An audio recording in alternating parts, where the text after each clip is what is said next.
Hi, thank you for coming to my Reef, What is Reef Safe Sunscreen Zoom class.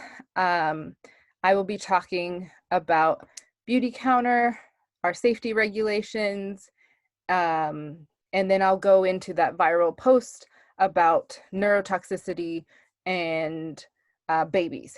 So I hope that everyone gets something out of this today. And let me start the screen share.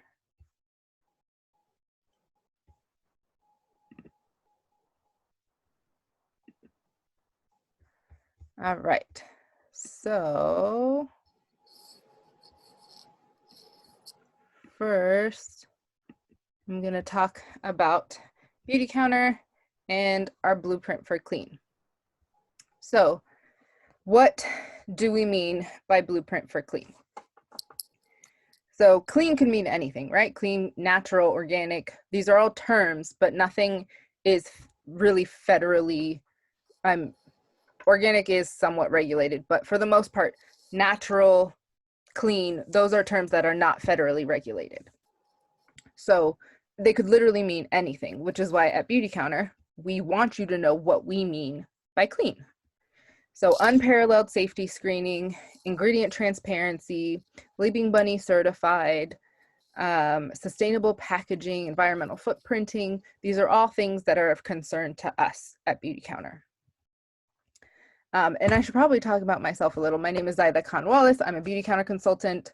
So I'm obviously biased when it comes to clean because I joined Beautycounter for a reason. I believe in this company, and I believe in our clean beauty standards. Now there's... Hey, you're cutting out pretty bad. Really? Oh man. Sorry I'm cutting out, guys. I thought my internet was good.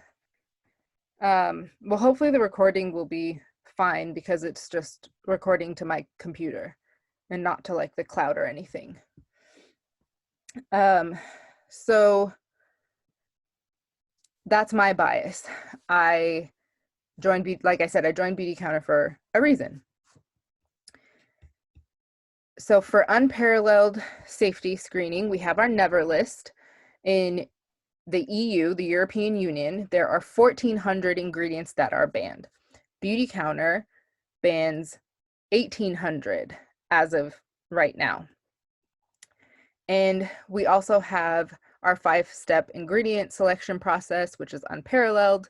Each and every ingredient is screened and assessed against 23 safety endpoints like carcinogenity and reproductive or developmental harm. So we want to make sure when we bring a product out to the market that it is truly clean and not questionable in any way, shape, or form. So we also have ingredient transparency. We make sure that all of our mica, which is the sparkly substance in all of the, blushes and highlighters, eyeshadows, all those types of things. It's also in computer parts and things like that. But in the case of beauty, it gives a luster to the beauty products.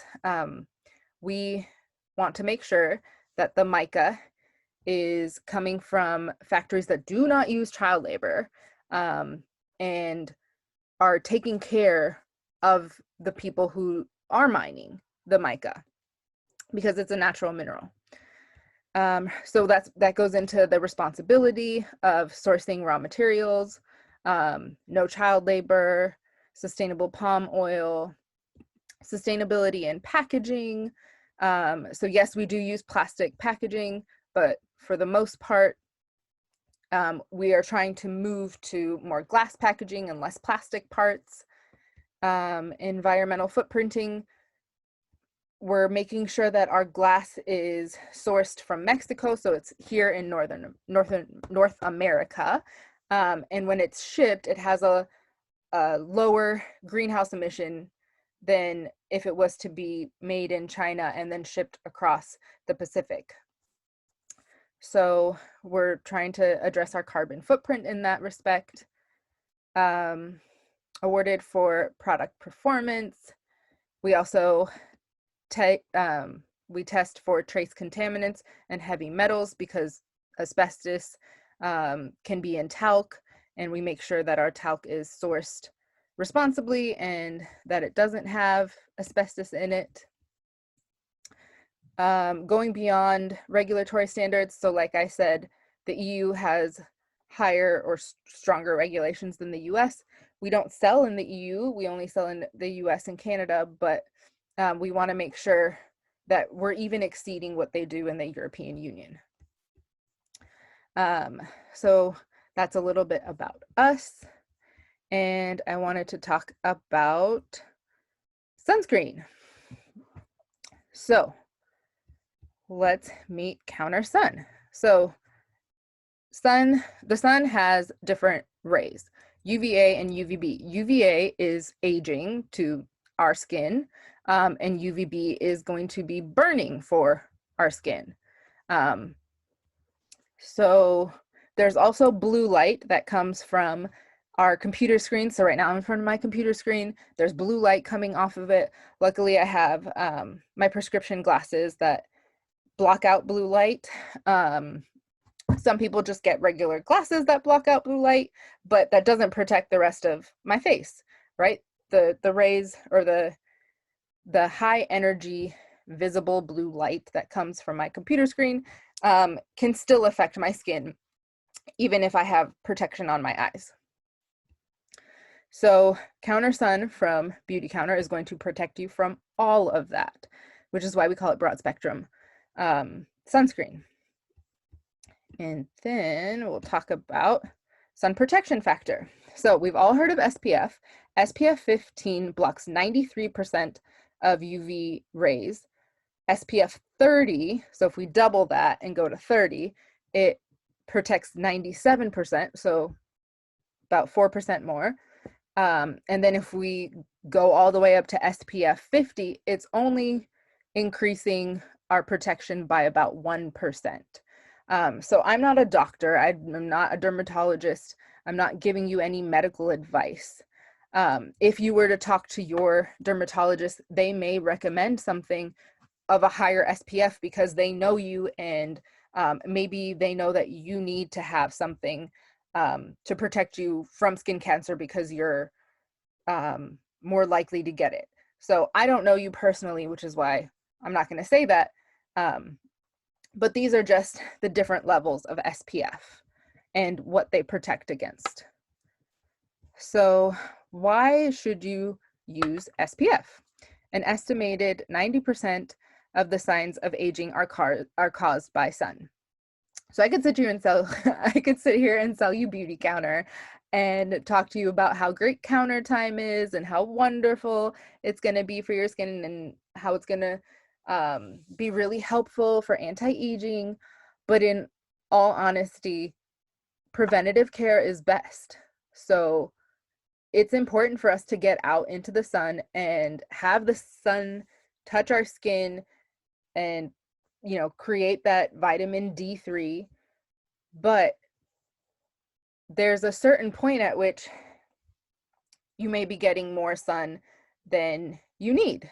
And that's when you're going to start to see, or you're not going to start to see it right away, but you're going to start to get the burning or the aging.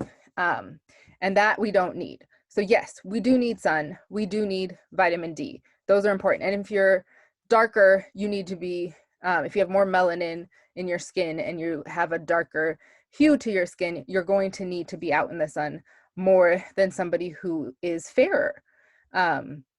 Because the melanin in your skin is going to protect you from the sun. So you need more sun exposure to get more vitamin D. But I burn, and you can see I'm not, okay, well, the sun, this like light isn't showing you my true hue, but in Skin Twin, I'm like a 450, tan 450. So I'm like kind of in the middle of the range. I burn. I didn't used to when I was younger, but now if I'm out in the sun for 3-4 hours and I don't have sunscreen on, I will burn. So it's definitely important for people of color to wear sunscreen as well. In the US, more people are diagnosed with skin cancer than all other cancers combined, which is pretty freaking scary. So SPF best practices. UV spectrum sunscreen, which provides protection from both UVA and UVB rays. Apply liberally, evenly, 15 minutes before sun exposure. So you want to be in a shaded area, maybe inside the house or in the shade, put on your sunscreen, wait about 15 minutes, and then go out in the sun. And then, of course, reapply. Everybody's going to tell you to reapply your sunscreen because it will come off in the water, even if it's water resistant. It will come off in the water. And after about 2 hours, you need to be reapplying anyway. So let's talk about mineral versus chemical sunscreen. So the technology of this sunscreen is, instead of chemical filters, we use non-nano zinc oxide, which is a mineral or physical blocker of the sun. So it's going to literally create a barrier on your skin and reflect the UV rays off, whereas a chemical sunscreen would absorb and dissipate the UV rays. So they both protect, chemical and mineral both protect you from the sun. They just do it a little differently. So we evaluate particle size of the non-nano zinc oxide to ensure low potential risk for entering the bloodstream. So if you're using a mineral sunscreen, but it's nano zinc oxide, nano meaning itty bitty minuscule particles, those itty bitty particles could be getting into your skin and into your bloodstream, which is why you want to use non-nano particles, which are bigger particles that are going to be less likely to be absorbed into the skin and then into the bloodstream. Safer packaging. I'll show you. This is Counter Sun. Ooh, this is Counter Sun. It looks like an aerosol package, but it's not. It has a bag inside, and that is how we are able to propel the product out in a spray form without a chemical propellant. So there's no extra chemicals in there that you would find in conventional sunscreens. It is a bag, and the bag is what creates the pressure to release the product. So non-aerosol, which is wonderful. Responsibility. Responsibility. Our products are free from oxybenzone and octinoxate, ingredients with the potential to contribute to the damage of coral reefs. Sorry. I am an avid scuba diver. I learned how to scuba dive back in 2008, and when I got into those coral reefs in Fiji, it was the most amazing experience of my life. I literally found Nemo. He was this itty bitty little clownfish in a sea anemone, and it blew my mind that I was underwater and I could see Finding Nemo in real life. It was just the most colorful, lively, beautiful experience I've ever had. So that was in 2008. I went back to Fiji in 2017, and it does not look the same. It's really sad, but the coral reefs are truly bleaching. And whether you believe in climate change or what's happening, like I've seen this with my own eyes. There is something going on that is causing these coral reefs to bleach. Of course, it could be the increase in the temperature of the oceans. It could be in part due to sunscreens that are, not safe for coral. And it could be plastic. Like there's so many different things that have the potential to be harming coral reefs and our oceans in general.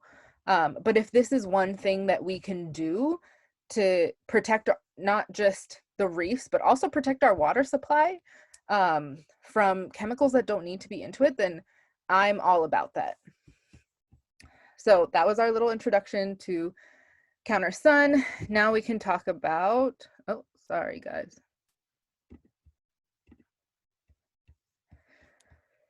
Let me share my screen again.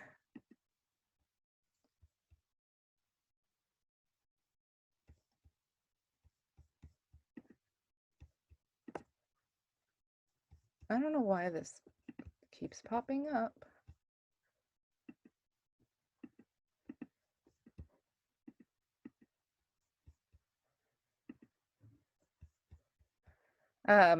Sorry about that, but yeah, I think it's really important to protect our oceans, because right now they're hurting.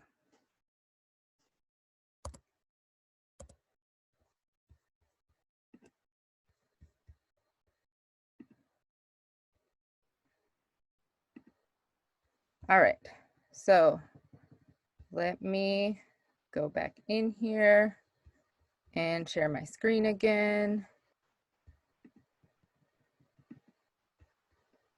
All right, so Hawaii bans sunscreen.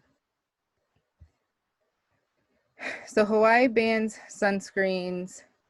Oh my God, I hate this little thing. So this was back in 2018, and it is oxybenzone that was shown to have the potential to be damaging coral reefs. And I always encourage people not to trust any single news source. I think it's important to get our news from different places. And so if we look in here, there should be here. So this study, I think I already clicked on, it takes you, that link takes you to the actual study. So everybody has their bias. CNN, Fox News, all of these mainstream media outlets have their bias. So sometimes it's really, most of the time, it's really important for us to look into things and find out for ourselves what's really going on. So this is the journal article that I believe triggered this legislation in Hawaii. And so I looked into a little bit, and in the abstract, you're gonna find a lot of information in the abstract. It talks about oxybenzone is a phototoxicant with adverse effects. Adverse effects are exacerbated in the light. And then towards the end, it says oxybenzone poses a hazard to coral reef conservation and threatens the resiliency of coral reefs to climate change. So for the most part, you're not going to find a journal article that says blatantly, this is what we found. Most of the time you'll find that it will say there needs to be more research and there needs to be more studies done. But in this case, they're saying it. They're saying oxybenzone poses a hazard to coral reef conservation. Like, it is very clear that this is what they believe. So this is just the abstract. If I go to the main article, I believe I have it over here. Okay, so this is the full article. So if we look at the full article, it once again says the same thing. It talks about oxybenzone being a phototoxicant. It talks about Hawaii. It shows you pictures of the coral, and like you can see the bleaching. And all the way at the end, usually at the end, there'll be like a conclusion section. I don't think this one has it, which was a little odd. It has the discussion, and it has all the lethal concentration 50 limits that are on there. So if you really want to look into what happened to each species in each test, you can find all of that in here. So if it's not enough for you to just hear it from CNN, you can look at the research article. This one is nice. It's actually free for everybody to see. A lot of articles are not. So I really appreciate about this. I really appreciate that about this particular article is that I didn't have to pay for it. And then over here, it talks about conflict of interest. The authors can identify no potential conflicts of interest. That makes me feel good because we just talked about bias. Everybody has their bias. And if they had it, they should be talking about it right here. So the ban in Hawaii goes into place January 1st, 2021. So very soon, oxybenzone will not be available in Hawaii. So hopefully people don't take their own oxybenzone chemical laden products out there. But this is just the beginning of where we talk about the safety. So I will X out of here. And then we'll go into this BuzzFeed article. Mom is going viral after linking her baby's seizures without scientific evidence to ingredients in a popular sunscreen. This sunscreen, I don't believe, has oxybenzone. This particular company, I've looked at their products and I personally think they do a lot of greenwashing where they make you think their products are super safe and clean, but they use chemicals that I'm not particularly comfortable with. So that's my own personal opinion, my own bias. You can decide all of that for yourself. You can go look at their ingredients and decide for yourself. So Florida mom has caused an online firestorm after linking her daughter's seizures to ingredients in sunscreen, a claim that went viral, but experts told BuzzFeed had no scientific backing.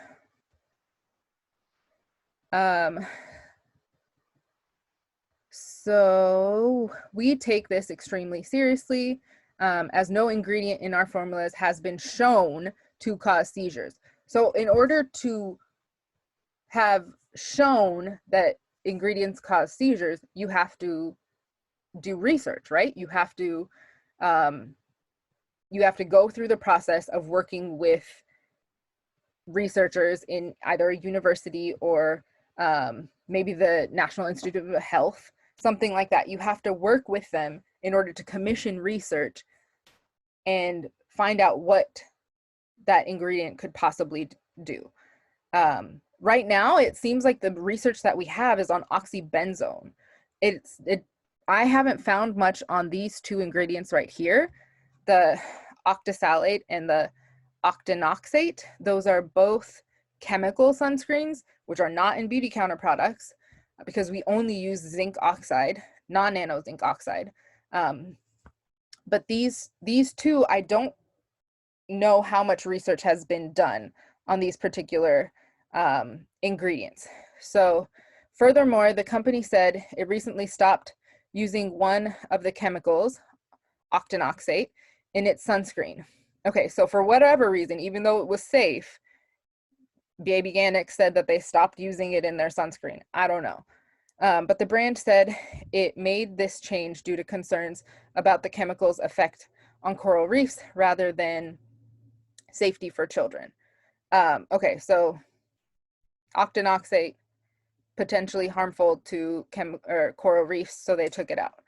But they're still going to use octisalate.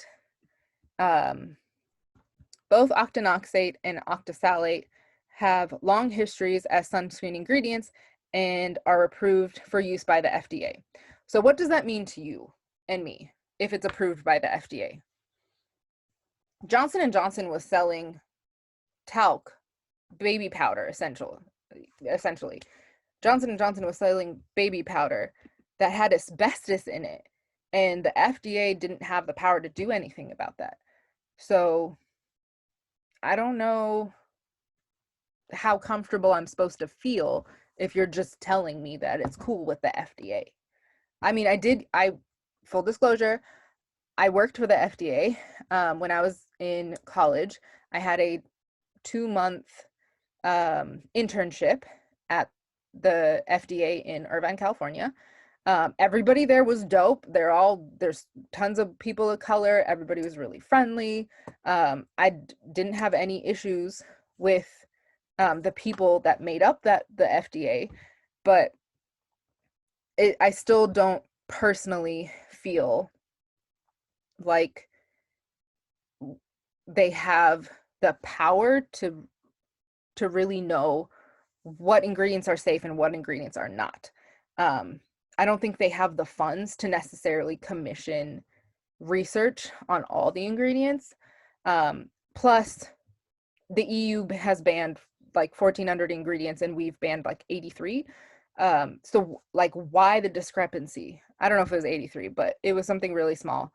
So there's a large discrepancy between what we're doing here in the United States or Northern America, really, and what's going on in Europe. So why are they choosing to ban a bunch of ingredients and we're choosing to continue to use them? If people in Europe think that there's possible carcinogenity or reproductive harm that could come from these ingredients, why don't we here in the US hear that, feel that, see that? Those are just questions for you to ruminate on. Okay, so then it goes into baby organics and them talking about the community and all that type of stuff. And then it shows, for the most part, they use zinc oxide, titanium dioxide, and then octosalate, and this other one over here. So if we scroll further, it shows the post, and this looks like a real mom to me, like just using my own personal intuition. Like, I'm a mom, I see this post. This looks like a mom who is genuinely concerned about her child's safety. She's out there trying to buy baby organics and other products that are safe, and she grabbed something that she now believes harmed her child. Excuse me. So she talks about her daughter having weird episodes that she then later refers to as seizures, or petit mal seizures, also called the absence seizures. And all of that is really scary. So when we were just reading about the coral, it showed that basically the baby coral are much more, the toxicity to baby coral is much higher than it would be to the parent coral. So it's kind of like our bodies, right? Like, our bigger adult bodies can handle a little bit more toxicity than, say, a baby. So in this case, I don't know how old her daughter was. Beautycounter recommends you wait to put sunscreen on your child until they are at least 6 months old. So before my son was 6 months, I just had him out in the sun for less than maybe like 20-30 minutes at a time. I did not put sunscreen on him. You could definitely find rash guards to put on your baby's skin to protect them, shorts, things like that, so that they're not uncovered for prolonged periods of time. And finding a rash guard with a UPF is a really good idea, because it's going to protect them without any chemicals. No mineral sunscreen, no chemical sunscreen, nothing. You can just protect them with clothing that has a UPF. So you have to make sure it specifically says UPF 50 or whatever. And back to this. So this mom is talking about how she's paying attention to her daughter, and she thought she was doing the right thing by buying this particular sunscreen, and now she feels like it's not. And she talks about how that ingredient is used in other sunscreens too, not just this particular brand. So using my own intuition, I feel like this is a real mom talking. I don't think this is some type of PR stunt that some might think it is. But don't let me tell you anything. You do your own research and decide what you think for yourself. So then when we keep scrolling, we have a post about how Baby Organics is tricking you. And I personally do feel like it is a brand that does greenwashing, that makes you think that everything is non-toxic, but it's kind of like they dipped their toe into the non-toxic pond, but they haven't fully committed. Because I showed you what Beautycounter does. To me, that's commitment. Are there ingredients that Beautycounter uses that maybe other brands don't use, or people like the Organic Bunny don't feel comfortable using? Like, yeah, there are. But Beautycounter backs everything that they use. If they use something that you might not feel comfortable with, or somebody else might not feel comfortable with, there's research to show why we use things like phenoxyethanol. So because phenoxyethanol is a preservative, and when it's used in a certain concentration, it is safe per the research Beautycounter has commissioned and other research that has come out. So that is just about the safety, or like the greenwashing. And then there was another link that I had found. Oh, so then you have the food science babe who like talks about everything from GMOs being safe to this post being false. And so if we were to go to her post, I guess I'll just click on it. If we were to go to her post, it shows like this is going viral. This story could be completely made up. Personally, I think it's a real mom. The EWG, oh, there's no evidence that sunscreen could cause the symptoms described. There might not be. I don't know. I don't know why this person's doctor thought that there was toxicity that could have been caused by the sunscreen. But if their healthcare professional is telling them that, then like that's definitely cause for alarm. And at least that brings to our attention that maybe we should be looking into these ingredients because they might not be safe. We've all been guinea pigs using these for the past 20, 30 years. And I guess you could do a longitudinal study on us at this point, but who the hell wants to be anyone's guinea pig? I know I don't, even though we are. The EWG is not a reputable science-based source. Okay, so Beautycounter consultants always talk about the EWG and how you can use the app and blah, blah, blah. I've used it myself. I've definitely donated to the EWG. And when we look at the EWG, there are board members who run 7th Generation. And I believe there's a board member from Beautycounter as well. So is it a completely unbiased source? Like, no, it's not. The board members are from 7th Generation, Beautycounter, and other places. So no, it is not completely unbiased. But then the food science babe goes to talk, I think she's reposting somebody else in her comments, but she's talking about this other organization and how they are scientists, they're real scientists, and they don't think that the EWG is a real thing. So the American Council on Science and Health. So this is what I'm saying, use your intuition, dig deeper, find out what's going on. So when we look here at this website that says the EWG is a crock of shit, this is why real scientists think poorly of you. They have a donate button. They're talking about EWG's scary chemicals, arsenic, asbestos. Oh, we already know asbestos is bad. The FDA says that BPA is safe. But again, like, yeah, the FDA says a lot of stuff is safe. Dioxin. Oh, this is the one that I was like surprised by. So chromium-6, hexavalent chromium skyrocketed to fame because of the thoroughly unscientific movie Erin Brockovich. So that movie talked about the Pacific Gas and Electric Company, PG&E, which gives all of our gas and electric to Northern California. They're pretty much our only option. The Aaron Brockovich movie talked about how their facilities were polluting water in rural areas. And these rural areas, these people were getting cancer. And when they went to court, they won because it was happening. Like, it really happened. These people got sick because PG&E was being irresponsible. San Bruno was lit up on fire because PG&E was being irresponsible. The campfire happened because PG&E was being irresponsible. So why are you, I don't know. So this raised a flag for me. Flame retardants.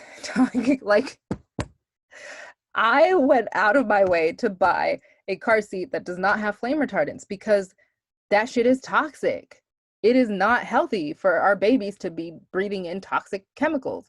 I think a lot of times people look at studies and they look at it through this little tunnel vision of, okay, what is this particular chemical and how does that affect people or a baby for this period of time? It's very minute. But sometimes we don't think about the fact that, okay, you're putting sunscreen on your baby. That sunscreen could have chemicals. Your baby is going swimming in a pool full of chlorine, also full of chemicals. You could be next to a friggin' oil refinery breathing in benzene. Like, chemicals on top of chemicals on top of chemicals. Like, and then if you live in that house for a period of 5 years, 10 years, 15 years, that's repeated exposure every summer. You're going in and you're putting on sunscreen, you're getting in the pool, you're breathing in the bullshit air. That's repeated exposure, and it's a bunch of different chemicals. So where's, like, it's hard to do research on all of that because real life is exposure to a lot of different things. And so when I see this, the American Council on Science and Health, I think that they are full of it. And I don't necessarily think that the EWG is the most reputable. Like I said, their board members are Beautycounter and freaking 7th generation. So that's not exactly unbiased. So where can we go to actually find out what's going on? I don't know. We have to do our own research. We have to, like, literally dig through the internet and use our own intuition to figure out what we truly believe is the truth. And I'm sorry, I'm not your leader. I can't tell you that everything I read and believe is 100% right, because it could not be. So I encourage you all to do your own research, because that's the best way for you to protect yourself and your family. So I'll get out of this. We already talked about that. So we'll go back to that BuzzFeed post. Did I skip it? Oh, okay. So back to the BuzzFeed post. Oh, and we're doing good on time. We're almost done.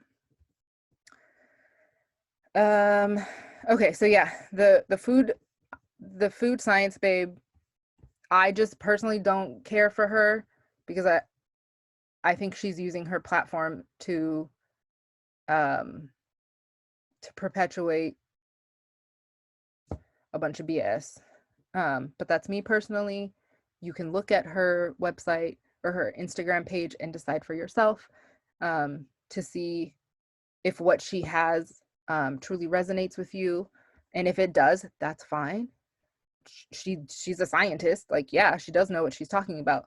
But I don't think ingredients are like people. Like, when you have a person who's on trial, people are innocent until proven guilty, right?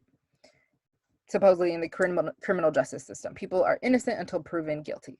I don't think ingredients should work the same way. I don't think we should just blindly accept that all these ingredients are safe because the FDA says they're safe, especially if the EU has banned a bunch of these ingredients. Like, we need to do more research so that we can prove safety. I think safety has to be proved, because I'm not putting that stuff on my son unless I know it's safe. That is a horrifying story, to be putting sunscreen on your baby and then have your baby get seizures. No mother wants that for their child. That's like, and that's clearly what she was trying to avoid by getting a sunscreen that she thought was safe for her baby. So I hope that answers some of your questions. Obviously, I don't have all the answers. If you want the links to any of these things or any of what I showed, let me know. Beautycounter is offering some really great deals right now. So up here, you get 20% off your first order. So if you wanted to try the sunscreen, we have this tinted one that I like to use. There's another version that's like more clear, and then you don't have to worry about possible staining. There's also a liquid cream lotion type version if you're more comfortable with that. And there's this face lotion that I absolutely love. So this is my favorite. It does not leave a white cast. I use one pump, put it all over my face. No white cast, not greasy. My favorite freaking face sunscreen ever. SPF 25. Let me know if you want to get it. And oh, I wanted to show you guys one more quick thing before we go. So if you become a member right now, you can get free shipping. Typically free shipping is for $100 or more, but right now you can get free shipping if you spend $50 or more. You get 10% back in product credit, which saves you some money for sure. And you get a free welcome gift, and that's all for $29. So you get this welcome gift, which has the overnight resurfacing peel, which everyone loves. It does not make your skin peel. You put it on at night, you leave it on the whole night, wash it off the next morning, and you will see your skin is glowing the next morning because it helps with cell turnover. And it doesn't have those really harsh acids that are going to make your skin full on peel. And then this other little guy is the Counter Plus charcoal mask. So that's great for clogged pores, acne, that kind of a thing. So you get to try both of those products for the $29 essentially. So you pay the $29, you get this, which is worth I think $43. Plus you get free shipping on $50 or more purchase. And you get 10% back in product credit that you can use on your next order. So my Band of Beauty members love being Band of Beauty members. And now is a great time to join. So if you guys have any questions for me, you can always DM me, email me, text me, whatever. I really appreciate you being here today, and I hope you all have a great night. All right. So now I'm going to end